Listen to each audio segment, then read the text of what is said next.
Hello, everyone. Welcome. Thanks for joining our diagnostic training session today. And what you're about to see is a pre-recorded training session we did over in the United States. But be assured that a lot of the material that we cover is really applicable to any automotive application. So just be aware that yes, it is a lot of North American vehicles, but they will apply a lot of the same principles apply over in the UK as well.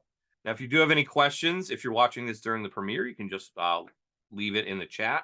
We'll be monitoring live chat. If you're watching this after the premiere, then just feel free to leave a comment underneath the video and we'll get to those as we can as well. So my name is Jason Gabrenas. I'm one of Snap-on's diagnostic technical trainers. I've been in the training department since 2013, traveling around North America, helping techs and shop owners get the most out of their diagnostic equipment. Before I did that, it was a couple years as a diagnostic sales rep at Snap-on, so I had 30 different franchisees I worked with, as well as the shops that they serviced, in order to help everyone get the most out of their diagnostic needs. Then before I did that, it was 8 years at Subaru. So I worked in a dealership, and over time, I guess, just became the default diag guy in the shop. So I always ended up having the drivability problems, the intermittent problems, the weird wiring problems that would show up on those cars. And that's really where I cut my diagnostic teeth, was trying to figure out all those weird head scratcher type cars that would come into my bed. Then before that, a bunch of other miscellaneous wrenching jobs. Been a little over 25 years under hood experience for me. So our topic today is hybrid operation and testing. And this is by no means going to be a deep dive or really technical laden hybrid class, because there's a lot of technology involved with these. It's going to be a good overview, get your feet wet basics type of class with the hybrids and how they work and so on. So with that, let's start off at the beginning. Well, what in the world is a hybrid vehicle anyway? So a hybrid combines at least one electric motor, could be more than one, with a gasoline engine to move the car. And the system recaptures energy via regenerative braking. We're going to talk a little bit more about that in a few minutes. Now, sometimes the electric motor does all the work. Sometimes the gas engine does all the work, and sometimes they work together. So it's a hybrid between a gas and an electric car. It's kind of a melded together gas and electric vehicle. So it has a normal gasoline engine most times, and then an electric motor and a battery and so on. So we'll talk about all the different components and how they work together here. So first off, let's talk about the different types of hybrid powertrains, because there's a few of them out there. It's not just one that's used in the industry. But the most common one that's used out there is going to be what we call a parallel system. So gas and electric motors are used in combination to drive the vehicle. So they're linked to a common transmission. So the electric motor can drive the car, or the gasoline motor can drive the car. Generally, the generator and the motor itself are going to be grouped in the transmission. And a lot of times manufacturers have resorted to CVT transmissions as well, just to make them a little bit more compact, I guess you could say. But we'll see, we have the engine over here. We have the generator, it's smack dab in the middle. We have the transmission with the planetary gear set in there. And then we have the electric motor over here, and that is all kind of one package. But you can see where the transmission would split from the engine there in the bell housing. So that is kind of all one assembly. A lot of times it's not even really serviceable separate. So you just buy a new transmission or electric motor. Hybrid drive assembly, I've seen it called a bunch of different things. So that is the most common one. That's the one you see in like the Prius and the Volt and things like that. Definitely the most common one out there. Then there's another one that's called the series system. So this one has the electric motor in there, and it drives the transmission. And the only thing that gas engine is there for is to charge the battery.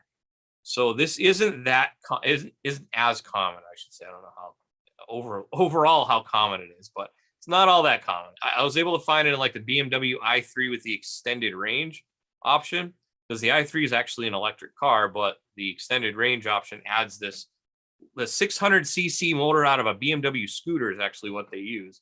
It's a little tiny thing, and all it's there for is to turn the generator to charge the motor. That's all it's there for. A lot of consumers, vehicle drivers, find this a little disconcerting too, because the engine doesn't always start like on a normal gas engine vehicle where you press on the pedal and maybe the engine will go.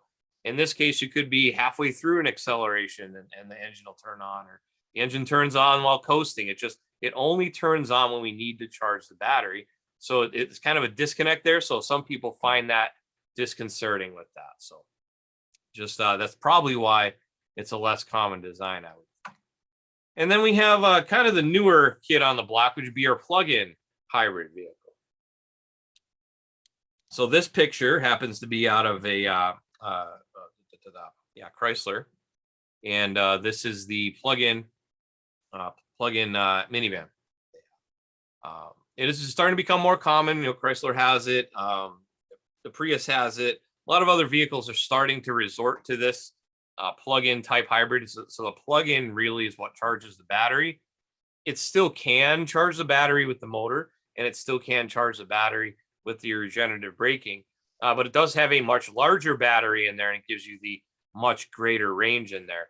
The gas engine is used only under higher load conditions. So the story goes with this Chrysler engine, it's a 3.6 Pentastar motor mated to this hybrid powertrain.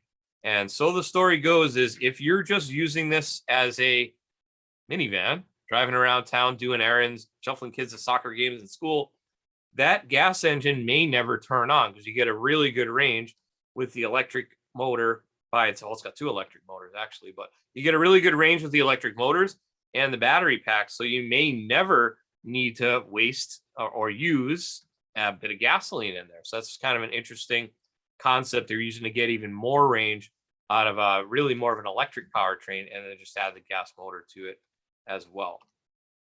So let's talk about the different components. So those are three main types of configurations. Now let's talk about the different components that we'll see in there. Of course, we have the battery, right? We talk about the electric motor and all that. So the battery there, and the battery cooling system as well. And actually, it's a battery warming system in some cases.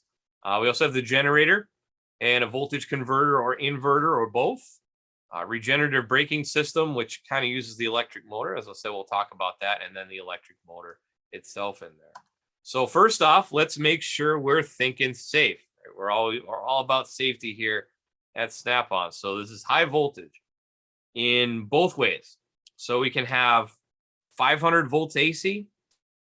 We can have 400 volts DC, depending on the system.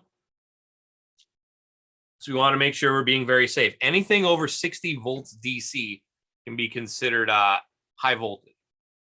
So a high voltage fuse, this is all from Toyota, from a Prius. So a high voltage fuse provides short circuit protection of the high voltage battery pack. Positive and negative high voltage power cables connected to the high volt battery pack are controlled by 12 volt normally open relays. We'll talk a little bit more about those in a little while. When the vehicle is shut off, the relays stop electricity flow from leaving the high voltage battery pack. So hopefully it keeps it contained and we don't have a problem that way. Warning, the high voltage system may remain powered for up to 10 minutes after the vehicle is shut off or disabled. To prevent serious injury or death from severe burns or electric shock, avoid touching, cutting, or opening any high orange voltage power cables or high voltage components. So really anything with the orange cables and anything that those are connected to, those ones you want to be very careful around. As it said, up to 10 minutes, so you probably want to leave it a little bit of time. If you look through the shop manual on this, there's like signs you got to put on the roof, and you want to rope it off, and you want to use heavy rubber gloves and an apron, and there's special tools, screwdrivers. I'm sure you've probably seen those before, the orange handles made for working on this type of stuff. So there is special tooling and there is safety gear that you want to be aware of when it comes to working on these vehicles, because you really don't want to get hurt. This might not be something that you want to get into, and that's fine too. There are specialty places that'll take care of this. The dealership will take care of it too. But I figured the more you know, the better prepared you can be if you do have one of these vehicles come in the shop.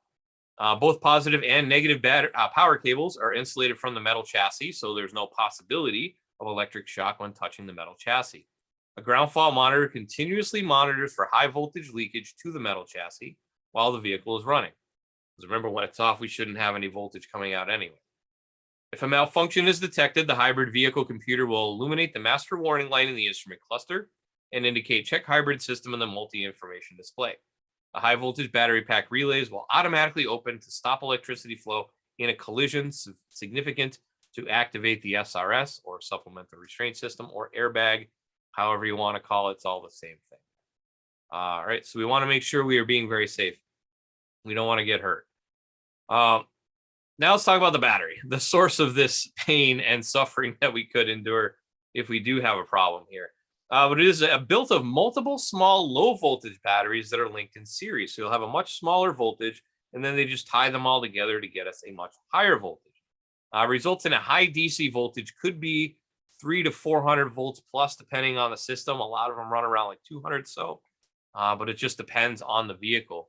It could be a nickel metal hydride or a lithium ion battery, depending on how the manufacturer decided to have it formulated. You know, like everything runs on lithium ion nowadays, but there are nickel metal hydride vehicles out there as well. So just so you're aware, there's a couple different formulations in there as well. And a battery being a battery, charging and discharging and so on, that takes a lot of heat. So batteries need to be cooled in order to maximize their performance and their life. If they get too hot, it's going to not last as long. If it gets too hot, it's not going to perform at the optimum way that it's supposed, that the manufacturer wants it to perform. So there's 3 different main methods that are used in order to cool a battery bank. So we have passive air cooling, which is fairly simple. It's just that there's vents to the outside. When the car is moving down the road, the air goes in the vents, they go over the battery, and they go out the side or something. So that's passive. Active air cooling is shown here. This would be off a Prius. It's just a big blower fan, basically. Sucks in cold outside air, blows it over the battery chamber, escapes out the other end. So allows it to cool it. And then also liquid cooling as well. So in the Chevy Volt, I know there's liquid cooling. There's a couple other manufacturers that use it. Toyota uses it to some extent as well. So here's an example of a cooling system for battery cooling system on the Chevy Volt. So you see we have the battery cooling system radiator, which is up there with the condenser and the engine radiator. A lot of radiator fins up in the front here. You can see there's also a 12-volt coolant pump, which sends the coolant through a 360-volt coolant heater. So that operates off the high voltage off the battery. And then there's a 3-way coolant flow control valve. So if we want to cool it off, we go through here.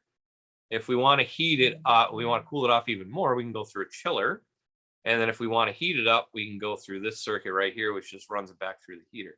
Because if you think about it, it needs to run at whatever that optimum temperature needs to be, probably 70, 80, 90 degrees. I don't know what it needs to be, but whatever that happens to be, if it's 4 degrees out like it was at my house this morning, that's Fahrenheit. It's 4 degrees Fahrenheit outside. You may need to heat it up in order for it to work too. So it can use the coolant and a heater in that way as well. As I said, 360-volt heater. Also a 360-volt AC compressor on this car too. And it uses DexCool with deionized water. That's another key right there too. So if you're ever going to replace this stuff, you want to make sure you use that specific, make sure there's the deionized water in there, because the deionized water won't conduct the electricity. Ionized water can conduct electricity much better than deionized water. So you want to make sure you're using that deionized water. That's another safety function there too. And as I said, the coolant can be either warmed or chilled. Other manufacturers do it in different ways, how they warm the batteries. But that's just one example there. And we do need to bleed this pump if we do any work on the system. There's functional tests for that. Bunch of different things that we can do. And also, by the way, this just made me think about this. I was going to mention it earlier, but a lot of the functions we can do on this, since it is such high voltage, there's not as much guided component testing. There's a few things maybe on like this pump and stuff, but when it comes to hybrid vehicle diagnosis, a lot of times you're going to be using scan data, checking battery voltages and things like that. So just be aware it's more scanner side than scope side in this case. Granted, our scope is capable up to 400 volts DC, but we run a 500 volts DC, that would be a problem as well. So there's not as many component tests with this. So we talked about the battery. Now we have the generator, right? So it's used by the engine to charge the battery. It's also used to start the engine. That's another key right there. You may have noticed, if you look back on that picture we had earlier, there isn't really a traditional starter on a lot of these vehicles. So oftentimes the computer will use the electric motor to turn the engine, kind of like if you've ever driven a stick shift and you've had to pop start it, that same type of thing. So it rotates the engine fast enough to get it to start, usually 9 to 1200 RPM is what I've been seeing. Using this planetary gear set here, it runs the engine, starts it up, and then when it's able to run, it runs. So it actually uses the generator bits in order to do that. Also, this generator outputs an AC voltage, so that'll come into play in a little bit when we talk about, or right now actually, when we talk about the converter inverter. So on many of these vehicles, it'll have some sort of a conversion or inversion that needs to happen. So this is the one off of Prius again. I just kind of went to Toyota's website and they had a lot of marketing pictures, so it was really useful for that. But it converts AC to DC and DC to AC, depending. It steps up voltage from 200 volts to 500 volts, 200 volts DC out of the battery to 500 volt AC to run the electric motor in the Prius. Other manufacturers use different voltages, but reverses to step up the charge. Reverses the step up to charge the battery while braking. So it takes that AC from the electric motor, and then when it's under regenerative braking, goes back through this this converter, converts it back to DC so it can charge the battery. All right, so it kind of works in both directions. If we want to look at a schematic as to how that would work, we got that main fuse that we talked about. There's the high voltage battery pack here. There's that main fuse. That fuse can trip when there's a voltage problem, or it can trip when we get in a collision as well. High voltage cables are here. You'll notice 200 volts, 201.6 to be exact right there. And then that also sends it down to the compressor, which runs off the high voltage as well. Normally open relays are here. That's the thing that removes the voltage from the system when the car is off. So these relays are normally open. And then we have the high voltage computer right there. And then the inverter converter. And I also want to draw your attention to the fact that we are running out of the generator into the inverter in 3-phase AC. And we are also running the electric motor off of 3-phase AC. And then the rest of this is on DC high voltage. So a little bit of difference there. We're not usually used to running AC on a normal car, so to speak, a non-hybrid vehicle. So that's just good to know that there is AC voltage going around there. And it's 500 volts run that motor. So also there is a 12-volt battery. This is usually used to power like the radio and the HVAC and things like that. Things that normally would be 12 volts in a car anyways, the lighting, stuff like that. So that's really what that's for. It's not used to start the car. As I said, you can probably change that battery as many times as you want. If you get a no start condition on one of these cars, it's probably not going to start that engine up. So just be aware of that. That oftentimes they don't have a normal starter. They don't have a normal starting system. They'll start off that battery pack. And then we talk about the regenerative braking system. So that transfers energy from braking in order to charge the battery. So it uses the electric motor like a brake. So as I mentioned before, like pop starting a vehicle, if you ever go and shift to a lower gear to slow down the vehicle, same type of idea. Takes that energy we're using to slow down the vehicle with the gearing and turns it into electrical energy. So we can see the energy coming off the wheels and then a motor and then charge the battery. Now, hydraulic brakes are still used on these cars, of course, but it's usually used when I need supplemental slowdown power. So we could slow down pretty much to a stop with the electric motor, but I think the hydraulic brakes will really come in when we need to stop. And then when we really need to stop, like under an emergency or panic stop type situation, it would happen then as well. So that's regenerative braking, works in reverse through the electric motors. Simplified version of how that works. And that brings us to the electric motor. So as I said before, it is high AC voltage, 500 volts plus. You can see all the windings in there. It's used to drive the wheels. There can be one or multiple electric motors in there. It's also used, as we just said, to charge the battery during regen braking. And most that I've been able to find are a 3-phase AC motor. They'll run off alternating current out of a converter or an inverter. All right, so let's look at a case study. This is kind of an interesting one we got from one of our Snap-on folks over in Ireland.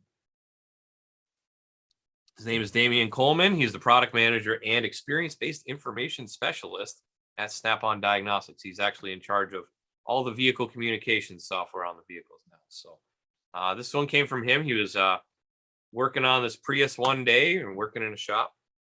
And the customer complaint was intermittently the vehicle would not enter ready mode. And we need to have ready mode in order to drive down the road and get this vehicle moving. There were malfunction indicators on the dash as well. And there were codes present into systems. So we had the hybrid control module itself, had a P3000, which is battery control system. And then the battery control module had a P0 AFA, which is hybrid battery system voltage low. So according to this, had a low system voltage. And it won't go into ready mode unless the voltage is a certain level. So that's kind of one problem. It's kind of maybe leading us where we need to go. So upon inspection, they found the high voltage system would remain inactive as the high voltage contactors, these guys right here, these system main relays, 1, 2, and 3, they were not being switched on by the high voltage control module. So the control module needs to be able to turn these on. As you can see, we get the high voltage computer here, and we have circuits that go to the coils inside the relays. System has 3 SMRs, or system main relays. So number 1 is the positive contactor. You see it comes off the positive pole of the battery, goes there to runs to the inverter. So that's the positive side. And then we have number 2, which is the pre-charging resistor. So pre-charge function is to limit the initial supply of current from the high voltage battery to the inverter. So when we first start out, this number 2 and number 3 will turn on, and that limits the amount of current. And then when we finally need their max current, then number 1 will come on. And then number 3, as we said, is the negative side of the battery. So these relays, these are the ones that they said turn off when the vehicle is off. So in order to turn it on, we need to have this ECU give the signal to say turn on. And as I said, there are a couple different statuses of these 3 different relays. So when it's in ready on, stage 1 will be on, off, on. So on the positive, on the negative, off on the that's middle relay there. Stage 2 will be off and then only on the ground. And then stage 3 is everybody's off. So I guess in this point, it was stuck at off. Everybody was off. High voltage system off. We get positive is off, negative is off, and then the that step down relay. Stage 2 is when we start charging. So step down relay is on, and then the negative is on, and then all of them are on stage 3, and then we just go to positive and negative on stage 4. So that's when I'm fully running. I only need positive and negative at that max current. So this led them to the battery. Let's go take a look at the battery and see what's going on. So on this vehicle, it has 14 14.4 volt blocks.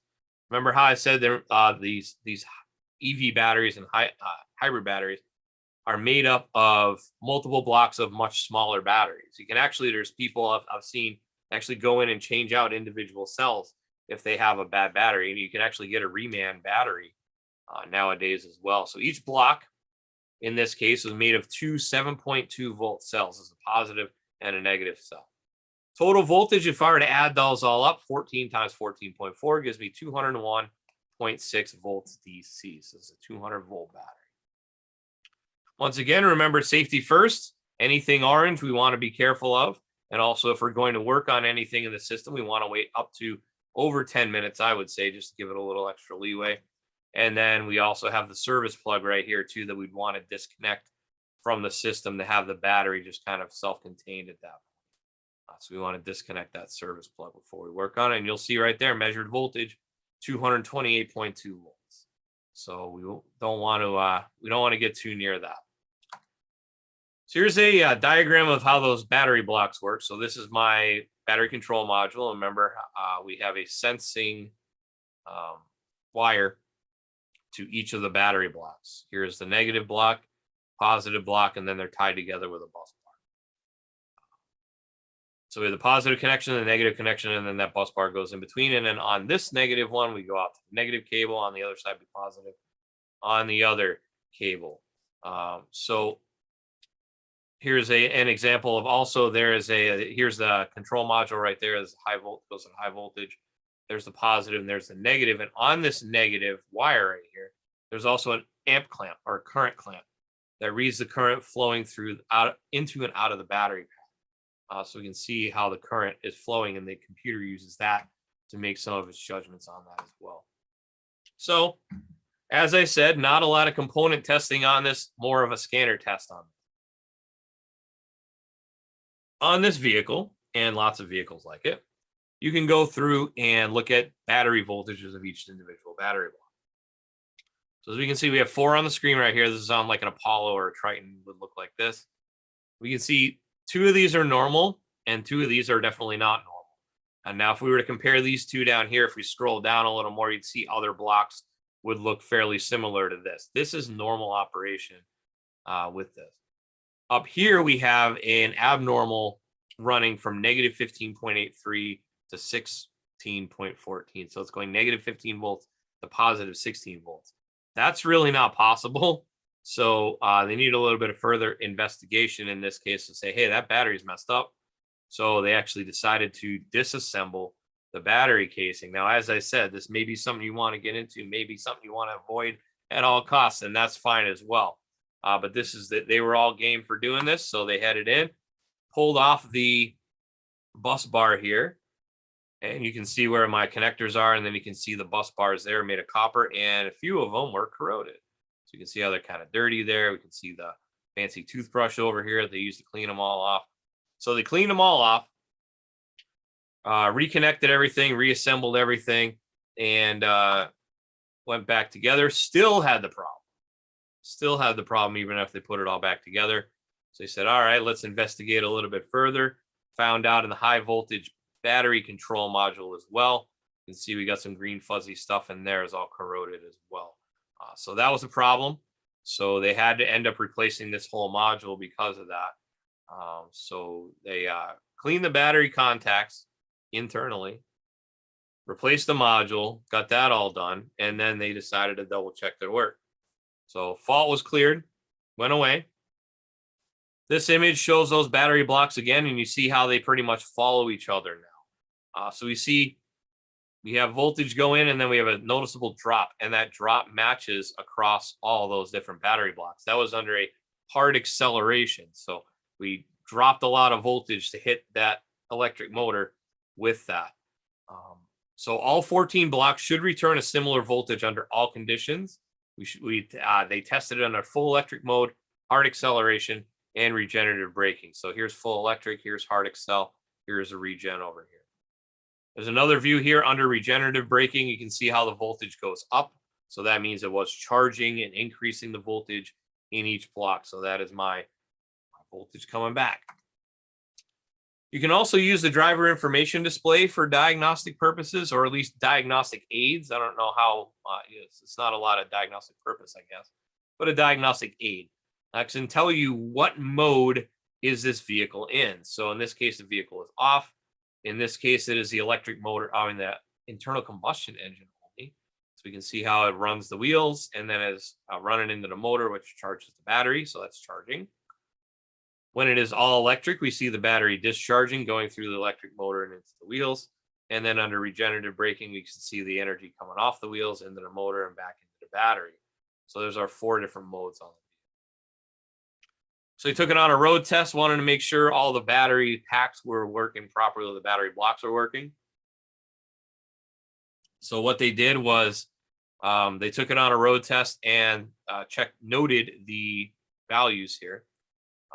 And then they put it in a spreadsheet, did a little bit of math. You want to see no greater than 0.3 volts between any of the battery blocks with this. So we see we're well under that. So that means the batteries are charging and discharging and recovering properly with that. And then here's just another example. This one's under EV mode. The one before that was under regenerative braking. So we can see the differences there. They're all fairly similar. They're all charging and discharging at a good rate, less than 0.3 volts. Here's another interesting thing that they captured, was that we see the battery voltage and the battery current are inverse of each other.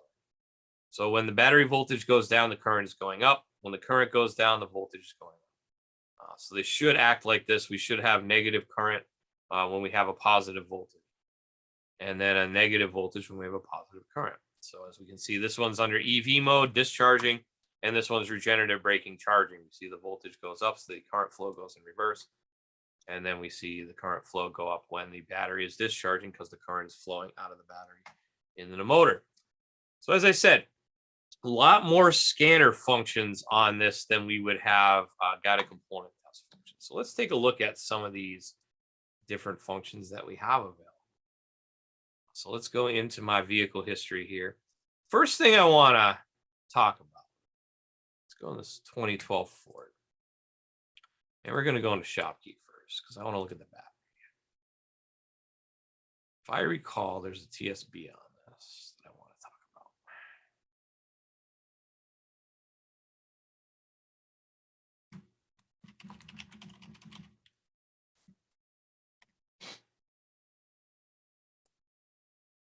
Okay, so on the Ford Escape hybrid, we'll call it an all-wheel drive, that's fine. There are TSBs on the battery. And should be, it's this one.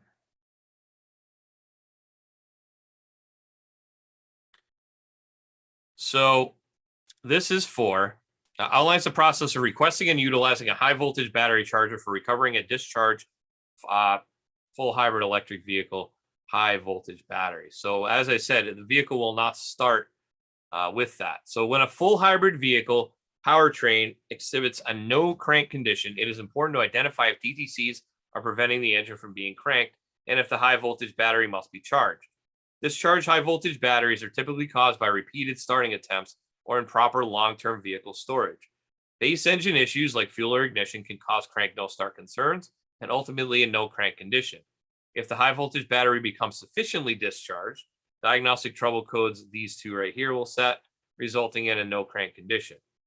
This bulletin, along with the published workshop manual, diagnostic procedures, will assist the service technician in understanding and resolving the problem. In order to recover a discharged high voltage battery, dealerships may request a rental charger, so that's really not of our concern. But a no start condition on hybrid electric vehicles is frequently mistaken for misdiagnosed as a start stall condition. A hybrid start stall crank no start video should be watched for commencing any repair actions on the vehicle. I think this actually works here. Let me see. So in our TSBs, we actually have media that plays too, which is kind of cool. I don't know if we'll be able to hear the audio. Due to the unique design of Ford hybrid vehicles, there is one significant characteristic that has been found to mislead some technicians performing diagnostics to what appears to be a start-stall condition. The hybrid powertrain has system may rotate the engine for up to uses planetary gears. This, will create a definite crank no start condition. And they're going to make it so it doesn't start at all, and then you'll see what it sounds like. This is how that same no start condition will look and sound from under the hood. The presence of so it sounds like it starts and stalls, but it doesn't. So it'll attempt to start it a few times and runs it up to about 900 to 1200 RPM. We're not going to watch that whole video. You can watch it on your own if you want. But if I do that, it draws down the battery considerably. And then when it gets to a certain state of charge, won't be able to start at all. And you can't charge it with a normal charger at that point either. So you have to do some fancy work with a fancy charger in that case. I just figured I'd let you know on that because we kind of found that out from experience here in the diagnostic training department. So make sure if you do have a no start condition on a hybrid vehicle, not just that Ford, but that was a good example, that they don't always use a traditional starter. Actually, what I've found is that most of them don't use a traditional starter. So they use the high voltage battery. So just be aware when you have a no start like that. All right, let's go into this Pacifica. Let's go to the Prius first. Go to this Prius. Let's look at guided component tests. I think this is the one that has the test. So under some vehicles, when we have a hybrid vehicle, as long as we have information on it, we do have guided component testing on the hybrid electronic system. But like I said, there's not a lot of high voltage stuff for sure. But things like the cooling system pump, we can test it. There's a high voltage warning. There's a hybrid inspection mode that we can go into. Auxiliary battery, so that'd be the 12-volt battery. Safety gloves. Hybrid vehicle service plug. That's that service plug we need to disconnect in there right in front of the trunk area. We'll need to remove the rear deck to get to it. Additional information on that as well for safety down here. So that's in my hybrid vehicle section there. It also should be in the engine section as well. So if you don't see a hybrid section on a hybrid vehicle, look in engine as well. You may have a few things in there, but like I said, it's the high voltage, it's AC. It's not stuff we're really looking at normally with the scope. So I'm sure there's some stuff we could look at as long as we don't exceed the 400 volts DC on the machine there. So we're really focused on the scanner side. So to look at that, let's look in this Pacific. Actually, we can go back there. We'll look at that one first, then we'll go to the Pacific. All right. So this is a Prius V 2016 or Prius 5, I suppose. And for this, we'll want to go down to the hybrid vehicle category, and then we have the hybrid vehicle ECU. And then we'll see there's an inspection mode in there. There's some actuator tests. This is going to be things like inspection modes, battery cooling fan. Remember how we saw that cooling fan in there? Cranking requests on and off, electric water pump on and off, that sort of thing. And then we also have our data display. This is where we found those different battery blocks. So if I go into battery data, it's just going to be dummy data, of course, but you can get the gist of it. So there's our different battery blocks. Got the even numbers on one side and the odd numbers on the other side. So there's maximum, there's minimum, and then there's my different voltages there up to the 14 different blocks of 14.4. So we'll see that internally so we can read the battery, and that's where we'd be able to see that up and down weird stuff that Damien saw on that as well. So it also gives you internal resistance measurements on the battery. So a lot of data, worthwhile data in there. For it to exit here, if it will. There we go. Okay, insulation data, that sort of thing. So lots of different functions we can do with that. Let's go into the Pacifica one more, and we should be good to go.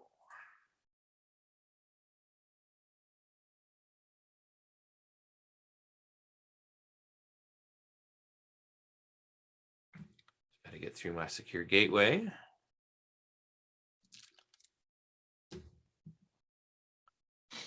Okay. So once again, we have a hybrid vehicle section down here, and you can see there's a few more modules in here. So there's like a battery pack control module, hybrid control processor, which is this one. Let's see. Miscellaneous functions. It's just ECU information. It's the other one that I was looking for. Let's see. This one. Okay, so there's some functional tests in there. Things like the chiller. Remember how we said there's the battery chiller, battery heater, high temperature shutoff valves, low temperature passive pumps, parking pall, fan duty cycles, coolant heaters. So there's a lot of functional tests that we can do. And like I said, a lot of data that we can read, miscellaneous functions that we can do, activate the pump and the low temperature coolant fill. As I said, there's a lot of times you have to bleed the pumps as well after a fill. So we have to do that. Resolver offset learn. So if I do electric motor work, clears the resolver offset for both motors, allowing the hybrid control processor to relearn the resolver offset on the next ignition cycle. I'm not going to do that. I think it gives me an error when I'm not connected, but we have all that in there as well. So it does some transmission functions too. So a lot of good information in there. Like I said, a lot of scan tool stuff you would need to do more over than the guided component test stuff. There are special hybrid voltmeters that you can use for that, capable up to like 1,000 volts. And as I said, any of our scopes are capable of 400 volts DC, not so much AC, but DC. So that's available for you as well. So with that, that's our little kind of intro to hybrid overview. And with that, that is our time here today. So make sure you tune in for new diagnostic content every week. We will be premiering a new video every Wednesday at 7 p.m. UK time. So make sure you check it out on the YouTube channel. If you're watching, well, of course, you would be watching this on YouTube, but make sure you subscribe, thumbs up, ring the little notification bell so you know anytime we post new content. And it's youtube.com/SnapOnDiagnosticsUK. With that, time for questions. If you have any questions, just feel free. Once again, if you're watching this on a premiere, just leave it in the live chat and we'll answer those. Otherwise, leave a comment under the video and we will get to those as we monitor those comments as well. So I'd like to thank you for taking a little bit of time out of your day to learning a little bit more about how you might be able to be more efficient at diagnosing vehicles using some of the information that we've given you today. Hopefully, we'll see you next week. Hopefully you can watch and see you on any of our other videos. Have a good week. Have a good night and take care.